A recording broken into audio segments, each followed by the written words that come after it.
rester chez soi. Voilà la consigne et la voie. C'est lundi, Déborah aurait dû être en cours. Déborah enseigne à Namur, mais aujourd'hui pas, et on sait bien pourquoi. Alors elle a pris le temps de dire quelques mots de son intérieure Bible.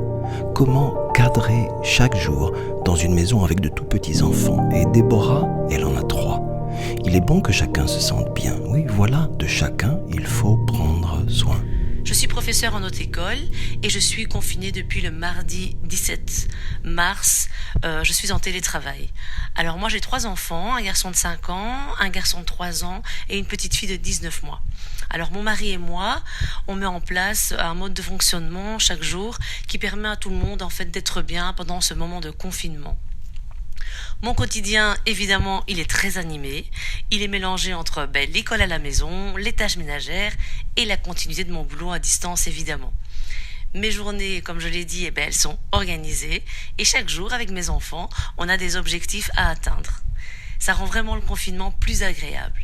Alors personnellement, j'ai directement choisi de positiver et de prendre vraiment cette épreuve comme une occasion en fait de construire de nouvelles choses, que ce soit individuelles ou familiales. Évidemment, tout cela n'exclut pas le fait que j'éprouve vraiment de la tristesse pour cette situation qui est vraiment catastrophique. Déborah me dit que la tristesse pour ce que l'on voit alentour, le chagrin, la crainte, oh oui, si l'on veut s'en faire, il y a dans cette saison de quoi faire. Ce geste de chaque jour, tous nous apprenons à le réapprendre.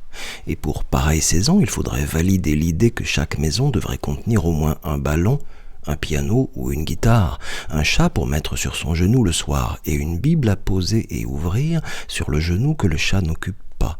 Une Bible pour la lire, à nouveau la lire. Lire la Bible pour moi c'est grandir, c'est se connaître chaque jour un peu plus.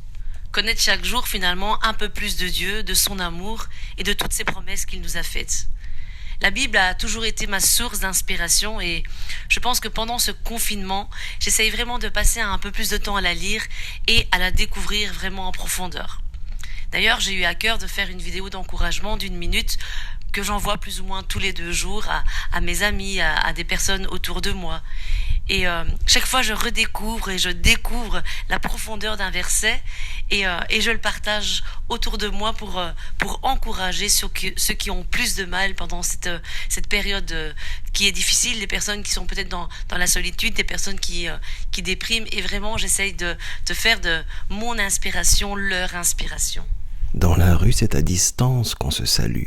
On voudrait tendre le bras, mais souvent il n'y a pas grand monde dans la rue en fait, et donc personne à qui tendre le bras vraiment pour dire « je suis là », pour demander si ça va bien, sourire à quelqu'un même de loin, lui dire « comment va ?» Ça aussi je le demande à Déborah. Dans la Bible, si tu y plonges le cœur qui est au bout de ton bras, ce qui te fait du bien, c'est quoi ?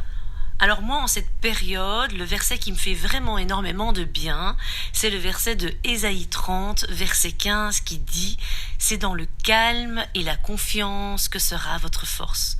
Je trouve que c'est vraiment important de garder son calme face à toute cette agitation et surtout garder sa confiance en Dieu. C'est vraiment mon espoir chaque jour en fait. Dieu est au contrôle de ma vie et je le crois vraiment du plus profond de mon cœur. C'est lui qui me donne en fait la force de changer cette situation horrible en une opportunité. Et chaque jour, vraiment, je veux communiquer à mes enfants un calme, un espoir, une confiance face à cette pandémie qui est vraiment présente. Vous savez, il y a aussi le proverbe 31 qui nous parle de la femme vertueuse. Et ce proverbe nous dit « Elle est revêtue de force et de gloire ». Et vraiment, dans cette période difficile, j'aimerais vraiment être cette femme vertueuse pour ma famille et pour toutes les personnes qui m'entourent. À toutes nos familles, à tous ceux qu'on aime et même à nos voisins, on voudrait le murmurer sans fin. Croyez-le, notre force est là. Restons tranquilles, réapprenons la patience et la confiance.